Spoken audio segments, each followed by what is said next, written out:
Hello everyone, I am Monica Sharma. Today I will start chapter 29 Rural Livelihood part 2. Okay, I have been covered some of the topic on it. Primary occupation such like primary occupation, secondary occupation and tertiary occupation. Primary occupation क्या होता है जिसमें farming and fishing mainly involve होते हैं, ठीक है। Secondary occupation क्या होता है कि जैसे कि फार्मर्स ने प्रोड्यूस किया कॉटन और वो जाके इंडस्ट्री में क्या डेवलप हो रहा है, इंडस्ट्री में डेवलप हो रहा है आपका क्लोथ, ठीक है। किससे? कॉटन से। तो मतलब मेनली इंडस्ट्रीज, ठीक है। और टर्सरी ऑक्यूपेशन को और क्या कहते हैं? सर्विस सेक्टर बोलते हैं। मतलब जो डिफरेंट पीपल होते हैं जो सर्विसेज देते हैं गवर्नमेंट में या फिर प्राइवेट सेक्टर्स में, वो किस में आते हैं? टर्सरी ऑक्यूपेशन के अंदर आते हैं, ठीक है। And then the next part topic is role of the government. अब रोल ऑफ द गवर्नमेंट मतलब किसमें? रोल किसका? गवर्नमेंट का। किसमें? रूरल लाइवलीहुड में। मतलब कि जो ग्रामीण जगह में जो लोग जैसे रहते हैं उसमें रोल क्या है? गवर्नमेंट का, ठीक है। In India about 80% of farmers are small farmers who need credit for cultivation. अब देखो 80% फार्मर्स क्या हैं? स्मॉल फार्मर्स हैं और जो कि पैसे लेते कल्टीवेशन के लिए, ठीक है। For providing relief and to produce them from poor condition the government launches the community development program in 1952। अब देखो क्या होता है कि जो छोटे किसान हैं उनको पैसे लेने पड़ते हैं, ठीक है, और वो पुअर कंडीशन में रहते हैं, ठीक है। इसलिए जो गवर्नमेंट है उसने क्या लॉन्च किया? Community development programme. कब लॉन्च किया ये? 1952 में, ठीक है। With the aim of developing the villages and improving agricultural production. मतलब डेवलप करने के लिए विलेज को और इम्प्रूव करने के लिए एग्रीकल्चरल प्रोडक्शन को। The farmers were provided with the latest technology. और इसके बेस पे क्या हुआ? फार्मर्स को, जो डिफरेंट फार्मर्स हैं इंडिया में, उनको प्रोवाइड किया गया लेटेस्ट टेक्नोलॉजी, ठीक है।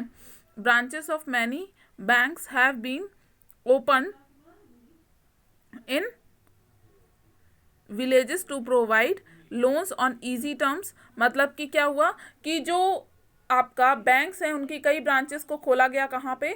विलेजेस में, जिससे कि उनको ईजिली लोन अवेलेबल हो सके, ठीक है, फार्मर्स को and other residents of the village, और जो लोग दूसरे हैं जो विलेज में रहते हैं उनको भी। In certain backward areas a government gave land to landless labourers to make them reliant. अब देखो जो ऐसे एरिया हैं जो कि बहुत ज़्यादा बैकवर्ड हैं, ठीक है, बहुत ज़्यादा पिछड़े हुए हैं, वहाँ पे लोगों को गवर्नमेंट ने क्या दिया? लैंडलेस लेबरर्स को क्या दिया? लैंड दिया, ताकि वो उनको कुछ राहत मिल सके, ठीक है। Besides on 18 February 2016 government launched the प्रधानमंत्री फसल बीमा योजना। 18 फरवरी को 2016 में, ठीक है, अभी क्या चल रहा है? अभी 2020 चल रहा है, ठीक है। 2016 में मतलब 4 साल पहले क्या लॉन्च किया? प्रधानमंत्री फसल बीमा योजना लॉन्च की गई, ठीक है। Prime ministers crop insurance scheme, ठीक है। इसमें क्या है? इसको इंग्लिश में क्या कहते हैं? Prime minister crop insurance scheme बोलते हैं। Under which farmers get compensation if the crop are destroyed by any natural calamity such as landslide, hailstorm,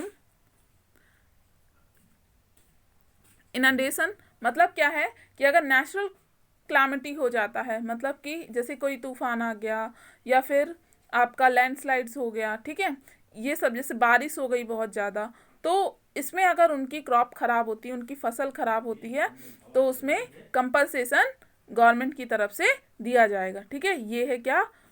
prime minister crop insurance scheme. Recently one another major also have been taken by the government, that is Pradhan Mantri Jan धन योजना। अब इसमें ये योजना आपने ज़रूर सुनी होगी, प्रधानमंत्री जन धन योजना, और आप में से कई लोगों ने बैंक अकाउंट भी ओपन कराया होगा, ठीक है। इसमें क्या है कि इसमें बेसिक बैंकिंग अकाउंट प्रोवाइड करना, ठीक है, लोगों को, ठीक, with overdraft facility of ₹5,000 after 6 month from opening the account. और इसमें ओवरड्राफ्ट फैसिलिटी भी मिलती है, ठीक है, ओवरड्राफ्ट फैसिलिटी मिलती है कितने की, 5,000 की आफ्टर 6 मंथ, ठीक है, जब आपने ओपनिंग किया अकाउंट उसके बाद, ठीक है। The scheme also provides facility of accidental insurance cover up to 1 lakh without any charge for the account holder. अब इस स्कीम में क्या होता है कि इसमें एक्सीडेंटल इंश्योरेंस कवर अप भी दिया जाता है, मतलब अगर किसी का एक्सीडेंट हो जाता है तो भी जो गवर्नमेंट है वो कितना देगी, 1 लाख रुपीस देगी, ठीक है। और जिसका ओपन है अकाउंट उसके इस योजना के तहत, मतलब प्रधानमंत्री जनधन योजना में अगर किसी ने ओपन कराया है अकाउंट तो उसको 1 लाख का insurance cover, accidental insurance cover अपने आप ही मिल गया, ठीक है। Thus, this ambitious project is started by the government to help the poor become more financially confident, which was previously impossible for most of the population under poverty। मतलब इसका उद्देश्य क्या है, इसका उद्देश्य ये है कि जो पुअर पीपल है उसमें भी उसको भी फाइनेंशली कॉन्फिडेंट किया जाए, ठीक है, मतलब उसके पास पैसे पहुंचाए जाएं। पहले क्या होता था, अगर किसी का एक्सीडेंट हो गया तो अगर वो बहुत ज़्यादा गरीब है तो उसके पास पैसे नहीं है, लेकिन अभी इसके तहत जो गवर्नमेंट है वो 1 लाख रुपीज़ दे रही है, ठीक है। These scheme are not only beneficial for common people but also for those who are living below the poverty line। वो ये जो स्कीम्स हैं ये केवल कॉमन पीपल के लिए इम्पॉर्टेंट नहीं है, ये उनके लिए भी हैं जो बिलो पॉवर्टी लाइन है, मतलब कि अति गरीब हैं, ठीक है। The government introduce the villagers to the wide economy and political world outside the village via travel, work, education and television। Involvement of government in rural upliftment has led to greater opportunities for village people to earn their livelihood, ठीक है। जो government की जो involvement है rural upliftment में, इससे क्या हो रहा है, इससे गांव का विकास हो रहा है, ठीक है, और उनकी ज़िंदगी, जो लोग वहाँ रहते हैं उनकी ज़िंदगी थोड़ी आसान हो रही है, ठीक। So this is the end of the chapter and then I will start next chapter। And then chapter number 30, the name of the chapter is urban livelihoods।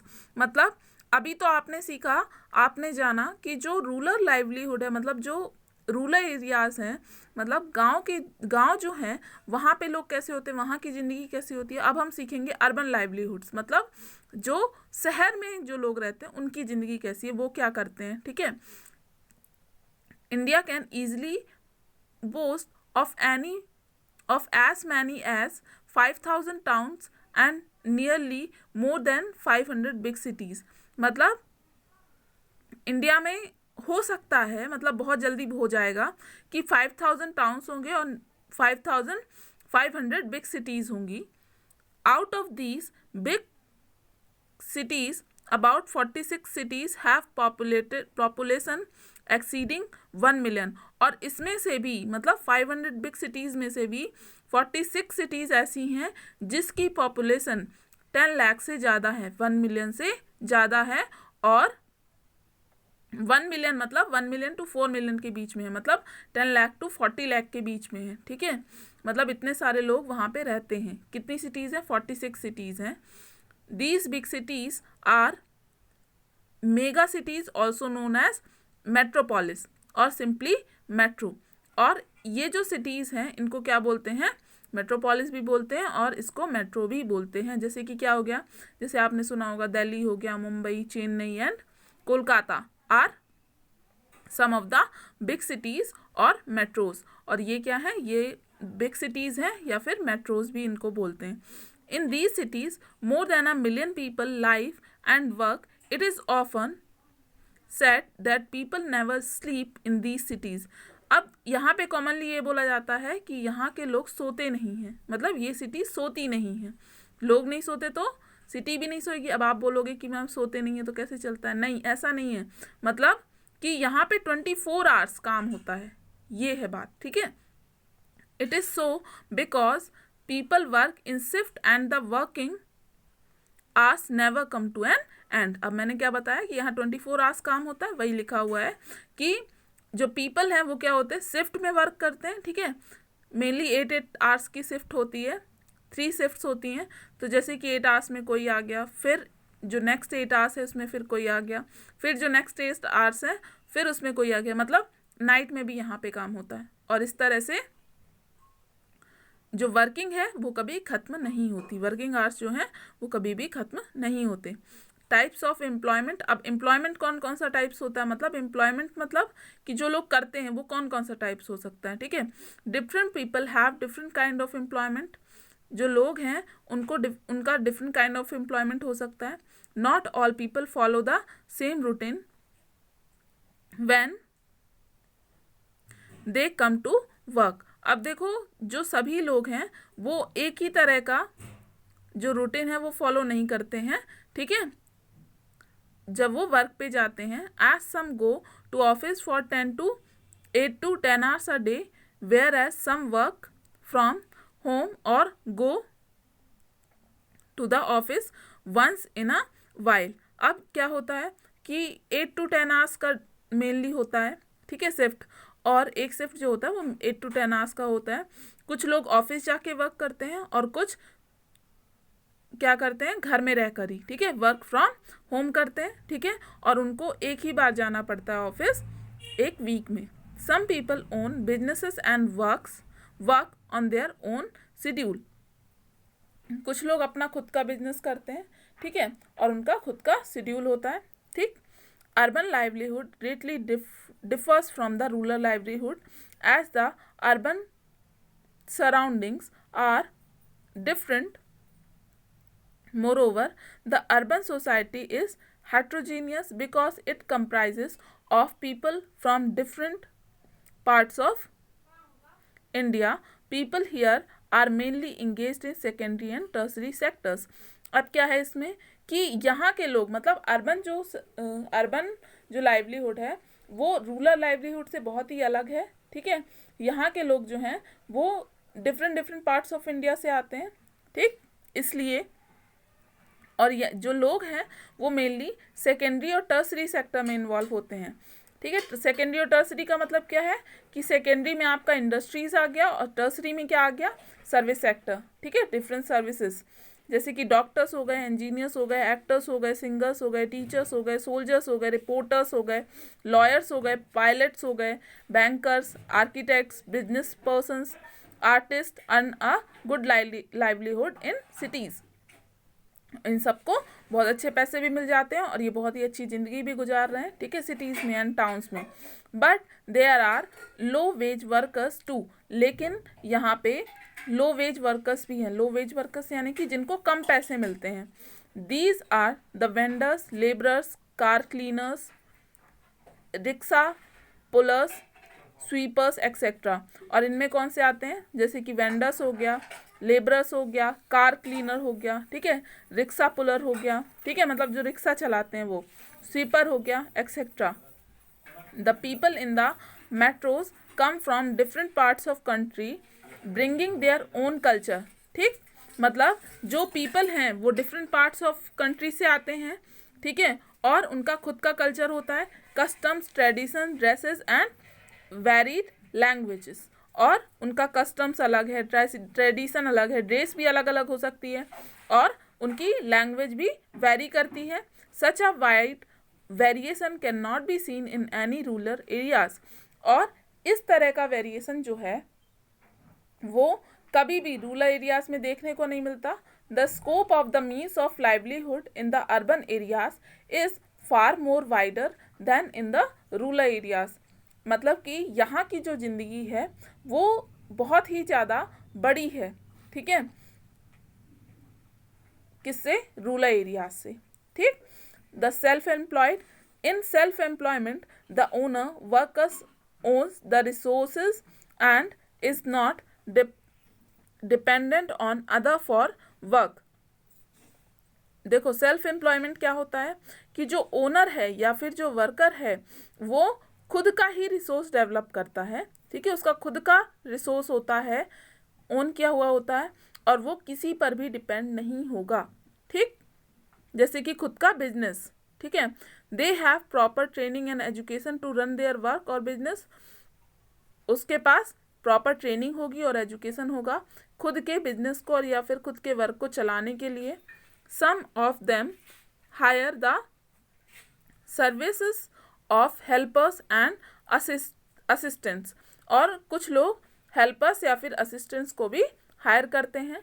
Self employed people generally do not have a fix income, but if their business flourish they can earn huge profit. मतलब कि जो self employed people होते हैं उनका कोई fix amount of income नहीं होता है।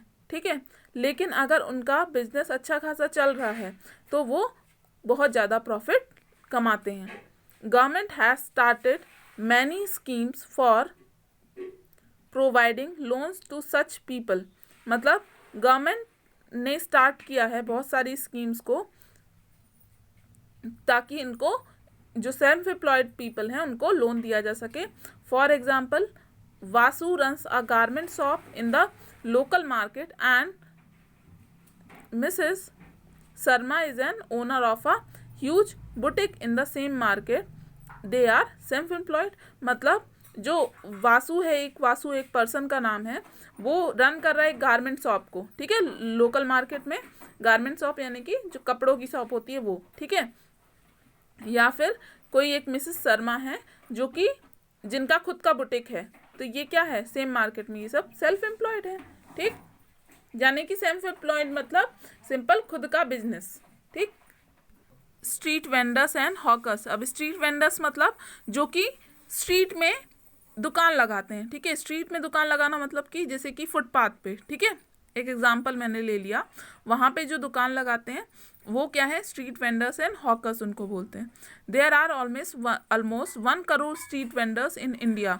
इंडिया में कितने स्ट्रीट वेंडर्स हैं, 1 करोड़। ठीक है, that work in urban areas, जो कि अर्बन एरियाज में काम करते हैं। दे समटाइम्स सेल थिंग्स और रिपेयर देम और प्रोवाइड सर्विस। जो कि कुछ लोग या तो सामान को बेचते हैं या फिर रिपेयर करते हैं या फिर कोई सी सर्विस देते हैं। ठीक है, सर्विस इन द सेंस कि जैसे कि कोई जूता पॉलिश करने वाला हो गया। ठीक है, ये एक एग्जांपल है। ठीक, vendors sell establish stables and other items that are usually prepared at home by their family members। और वेंडर्स जो होते हैं वो खुद की बनाई हुई चीज़ों को भी जो कि उनके होम में बनता है वो बेचते हैं। दे plan themselves what and how to set up their shop। वो प्लान करते हैं कि वो कैसे और कब, ठीक है, अपने शॉप को सेटअप करेंगे। Their shop are usually temporary structure. उनकी शॉप एक टेम्परेरी स्ट्रक्चर होता है। A few of them use wooden cardboard boxes. कुछ लोग वुडन कार्डबोर्ड बॉक्सेस का यूज़ करते हैं टू डिस्प्ले देयर वेयर्स, अपने सामान को दिखाने के लिए। Other spread papers on the ground और even put up makeshift shop with plastic sheets use and bamboo poles. ठीक है, कई जगह पे बैम्बू पोल्स लगे हुए होते हैं, मतलब कि बांस के बने हुए। ठीक है, ये स्ट्रीट वेंडर की बात हो रही है जो आपके फुटपाथ पे शॉप लगाते हैं। ठीक, कार्ट्स और रेडिस are used by those who want to move from one place to another. Some vendors sell food items, most of them homemade. ठीक, कुछ जो वेंडर्स होते हैं वो क्या करते हैं, फूड आइटम्स को सेल करते हैं। ठीक है, जो कि उनके घर पे बनाए हुए होते हैं। Earlier street vending was considered as an obstruction to traffic and to people walking, but now it is recognized as a general benefit and as a right to people to earn their livelihood. People feel that mobile vendors should be allowed to move around freely The government is now planning to allot street vendors and hawkers specific place to work in. These places could be identified as hawking zones. अब देखो इसमें क्या होता है कि पहले allow नहीं किया जाता था लोगों को, लेकिन अब क्या होता है,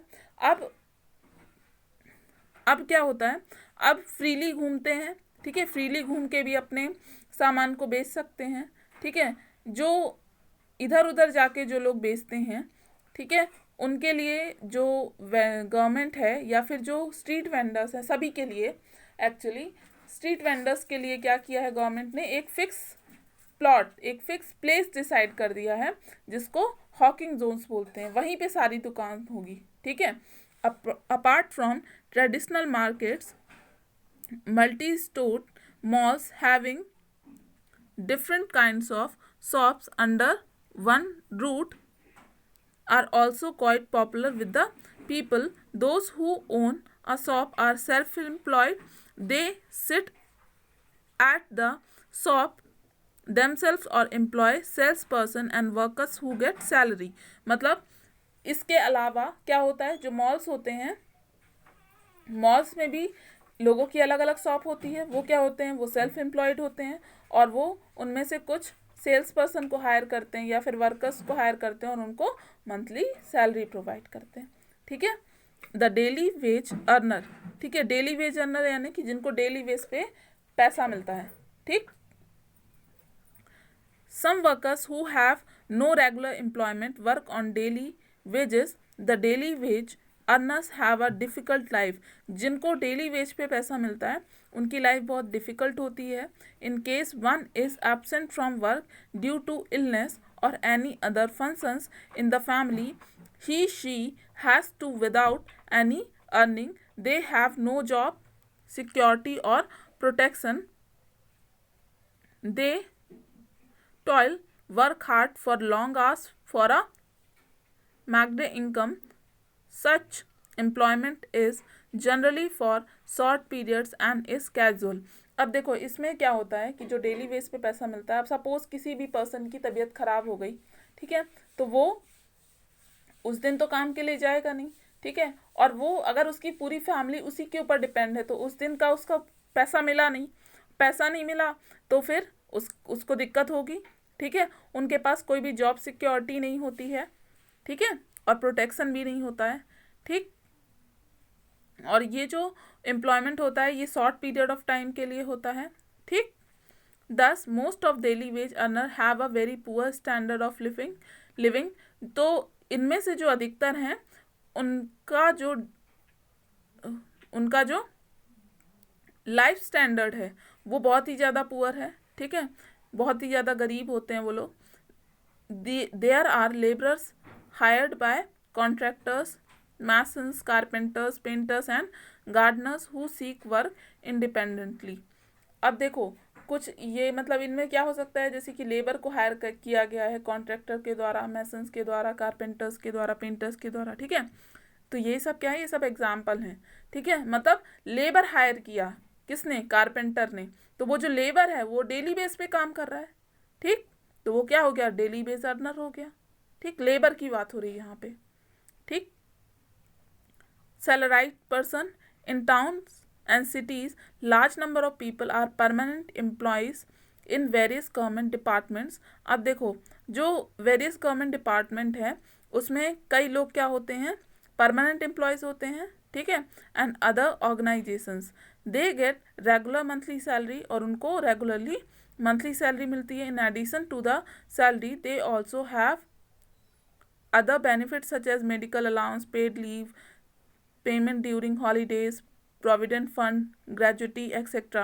ये सब जो आपका फैसिलिटीज़ है वो भी मिलती है, जैसे मेडिकल अलाउंस मिलता है, पेड लीव्स मिलती हैं, ठीक है, ये सब चीज़ें. The enjoy security of employment.